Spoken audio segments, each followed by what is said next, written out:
Hello everyone. तो अभी start करते हैं हम सेकंड जो सीरीज हमारी चल रही थी 5 क्वेश्चन वाली। तो इसका अभी केमिस्ट्री का करते हैं। मैं स्क्रीन शेयर करता हूँ। तो ये कुछ 5 क्वेश्चंस केमिस्ट्री के रहेंगे। इनको देखते हैं फटाफट से कैसे है ना।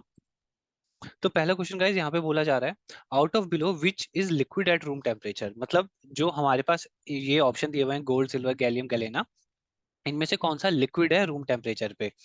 तो गाइस देखो, गोल्ड क्या होता है, थोड़ा हम सबके बारे में बात भी कर लेते हैं, लास्ट में हम आंसर भी रिवील कर लेंगे। गोल्ड का पहले बात करें, अगर हम एटॉमिक नंबर क्या रहता है गोल्ड का, तो वो हम पे होता है 79। और इसका सिंबल क्या रहता है, AU। आपको पता होगा ये किससे आ रखा है, ऑरम से। उसी तरीके से सिल्वर की बात करें तो सिल्वर का जो एटॉमिक नंबर है वो रहता है 47। और ये आ रखा है AG से, जो कि है अर्जेंटम। उसके बाद हम बात करें गैलियम, तो गैलियम के लिए तो गाइस एटॉमिक नंबर हमारे पास हो जाएगा 31। और ये बेसिकली, इसकी मैं शॉर्ट की बात करूं, इसका एटॉमिक सिंबल की, तो वो हो जाएगा GA। ठीक है, तो गाइस थोड़ा राइटिंग के लिए सॉरी, ये GA ऐसे हो जाएगा। और गैलेना की जहां तक बात करूं तो गाइस ये एक तरीके का क्या है, मिनरल है। वो ऊपर तो सब एलिमेंट ही थे ना, तो ये मिनरल की फॉर्म है। और ये बेसिकली PBS। एक मैं जरा पेन टैब में शायद इशू। तो ये, हाँ गाइस वो पेन टैब भी थोड़ा गलत चल रहा था, PBS, हाँ। तो जो ये PBS है हमारे पास ना, लेड सल्फाइड, बेसिकली ये वो रिप्रेजेंट करता है। तो ये बना कैसे होगा आपको पता है, PB2+ रहा होगा, और यहाँ पे S2- रहा होगा। इनका जो होगा कॉम्बिनेशन होने के बाद PBS बन गया होगा। ठीक है। तो ये हो गया, क्योंकि वैलेंसी 2 2 है, वो कैंसिल आउट होकर मतलब 1:1 हो जाएगी। चलो ये तो बात हमको क्लियर हो गई गैलेना के लिए भी। बट अब इनमें से जो है, जो रूम टेम्परेचर पे मेल्ट हो जाता है, वो है ऑप्शन सी हमारे पास, गैलियम।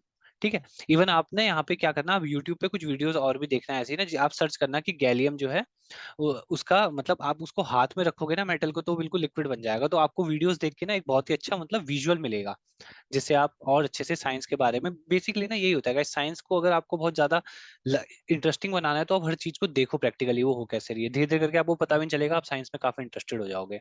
मूव करते हैं नेक्स्ट क्वेश्चन पे। यहाँ पे बोला हुआ है कि rusting can be prevented by. तो पहले रस्टिंग की बात कर लेते हैं। रस्टिंग है क्या, ये बेसिकली क्या है, प्रोसेस कैसा है गाइस, ये ऑक्सीडेशन प्रोसेस है। ठीक है। जैसे हमने पढ़ा है ना, ऑक्सीडेशन रिडक्शन होता है। तो adding up of oxygen is oxidation, और removing of hydrogen is oxidation, इस तरीके से। तो यही है यहाँ पे। तो रस्टिंग ऐसा प्रोसेस है, आपको आपको पता होगा, कुछ रेड कलर की या ऑरेंज कलर की यहाँ पे क्या बन जाती है, लेयर बन जाती है जब रस्टिंग होती है।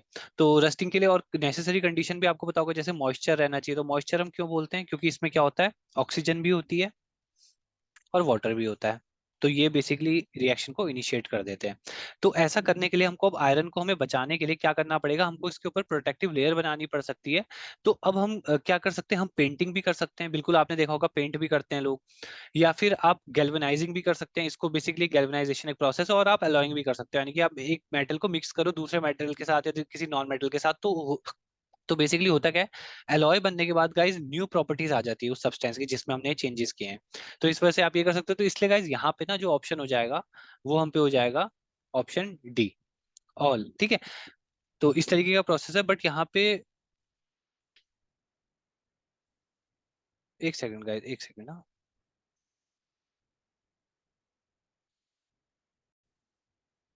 हेलो। हाँ गाइज ठीक है, मुझे लगा कि शायद वॉइस रिकॉर्ड नहीं हो रही है। ठीक है। तो यही है यहाँ पे, है ना, आप सारे ऑप्शन जो है यहाँ पे यूज कर सकते हो। बट एक गाइस यहाँ पे डाउट ये भी रह सकता है कि पेंटिंग और गैल्वनाइजिंग में बेसिकली डिफरेंस क्या हुआ। तो बेसिकली गाइस, जब आप पेंटिंग करते हो ना, तो आप बेसिकली एक प्रोटेक्टिव लेयर बना रहे हो बस उसके ऊपर, आयरन के ऊपर ना। तो वो उतनी इफेक्टिव नहीं होती। बट जब हम गैल्वनाइजेशन करते हैं, तो हम बेसिकली यूज करते हैं किसका, जिंक मेटल का। और जिंक मेटल को हम बेसिकली कोट की तरह अप्लाई करते हैं। बट जिंक हमने क्यों यूज किया, इसके पीछे भी गाइस रीजन है।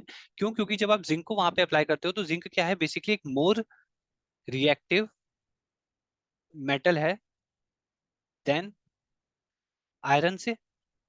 तो अगर ये मोर रिएक्टिव मेटल है आयरन से, तो ये करता क्या है कि जब इसको मॉइस्चर मिलता है ना, तो क्या होता है, जिंक रिएक्ट कर जाता है जो ऑक्सीजन प्रेजेंट होती है एयर में, और ये बना देता है जिंक ऑक्साइड।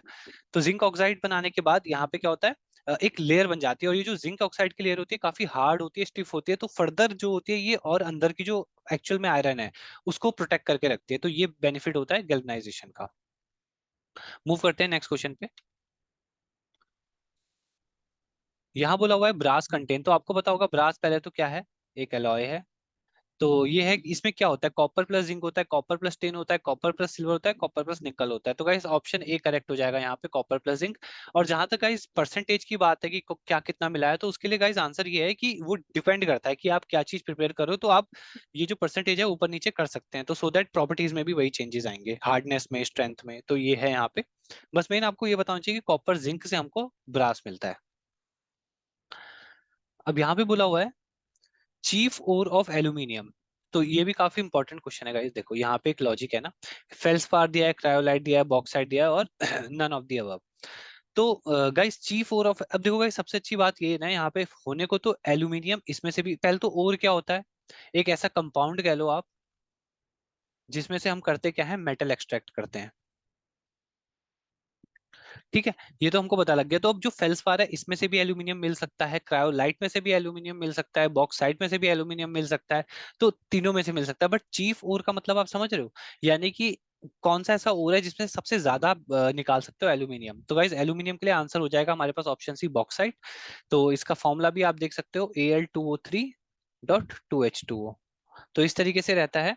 और इसमें गाइस बेसिकली आप ये देख सकते हो कि 40% तक आप एल्यूमिनियम एक्सट्रैक्ट कर सकते हो बॉक्साइट की ओर में से, इसलिए चीफ और हमेशा बॉक्साइट को आप मार्क करोगे एल्यूमिनियम के लिए। ठीक है, मूव करते हैं नेक्स्ट क्वेश्चन पे। यहाँ बोला हुआ है कि यहाँ बोला हुआ है which does not have allotrope. तो गाइस पहले तो एलोट्रोप की बात कर लेते हैं। एलोट्रोप क्या हो गया, यानी कि कोई भी कंपाउंड हो या कोई भी एलिमेंट हो, उसकी मोर देन वन फॉर्म हो जब, तो उन डिफरेंट डिफरेंट फॉर्म्स को बेसिकली हम क्या बोलते हैं कि वो एलोट्रोप्स हैं। जैसे फॉर एग्जांपल अगर हम बात करें इसके साथ, जो कि बहुत ज्यादा फेमस है, कार्बन। तो कार्बन के लिए आपको पता होगा जो ग्रेफाइट है, वो भी बेसिकली इसी की एक फॉर्म है या इसी का एलोट्रोप है। या आप बात कर लो किसकी, डायमंड की। या इवन अगर आप 10th क्लास का देखोगे तो आपको मिलेगा एक बकमिनिस्टर फ्लोरीन। ये हो गया है ना C60 करके, शायद इसका एक फुटबॉल स्ट्रक्चर बनता था, वो आप देख लेना। तो वो कोई नहीं, बट आपको पता चलेगा ये इतने सारी फॉर्म्स है, तो इसी को बोलते हैं एलोट्रोप। तो ये बोल रहे हैं इसमें से डज नॉट हैव, इनमें से कौन सा ऐसा एलिमेंट है जिसके एलोट्रोप नहीं है। तो कार्बन के तो है, इसलिए ये आंसर नहीं होगा। देखोगा इसमें क्रॉस इसलिए मार रहा हूँ क्योंकि ये आंसर नहीं है। उसके बाद ऑक्सीजन की अगर हम बात करें ना, तो ऑक्सीजन के लिए देखो आपको ऐसे मिल सकता है कि O2, O2 इसका और हो गया। ठीक है, उसके बाद O3 की बात करें जो कि क्या है, ओजोन। तो ये सारी क्या है गाइस, ऑक्सीजन की तो फॉर्म है ना, तो इसलिए ये भी नहीं होगा क्योंकि इसके भी एलोट्रोप्स हैं। उसके बाद सल्फर की बात करें तो गाइस सल्फर के लिए भी आप ऐसे देखोगे तो मोनोक्लिनिक सल्फर करके आपको मिलेगा, मोनोक्लिनिक सल्फर, या फिर रोम्बिक सल्फर। तो इससे आपको पता चलेगा कि इसके भी एग्जिस्ट करते हैं एलोट्रोप्स, तो इसलिए सल्फर भी आंसर नहीं होगा। तो यहाँ पे गाइस आंसर क्या हो जाएगा हमारे पास, ऑप्शन सी करेक्ट है, नाइट्रोजन, क्योंकि नाइट्रोजन के कोई एलोट्रोप्स नहीं है। तो आई होप आपको क्लियर हुआ होगा गाइस ये पॉइंट। तो गाइस यही लास्ट क्वेश्चन था यहाँ का। तो आई होप आप भी इनको ट्राई कर पाए होंगे, और जो जो पॉइंट आपको नहीं पते तो आप उनको नोट कर लेना। तो इस तरीके से है। बाकी फिर हम किसी और सेशन में आगे कंटिन्यू करते हैं, ये तो सेकंड कोई सीरीज थी। तब तक के लिए thank you so much for watching. मिलते हैं नेक्स्ट सेशन में। बाय।